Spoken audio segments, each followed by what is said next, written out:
అడగకుండానే నాకు జన్మనిచ్చావు. ఏడిస్తే పాలిచ్చావు, వానొస్తే గుడిగిచ్చావు. ఆడుకోవడానికి బొమ్మలిచ్చావు, వాడుకోవడానికి డబ్బులిచ్చావు. వేసుకోవడానికి బట్టలిచ్చావు, చూసుకోవడానికి అద్దమిచ్చావు.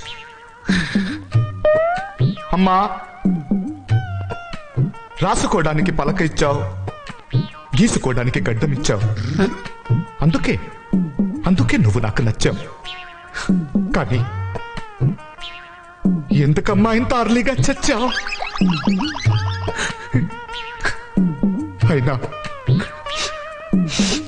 అయినా నువ్వు నాకు నచ్చావమ్మా. మీ కవితలో చాలా ఇన్ఫర్మేషన్ ఉంది అంకుల్.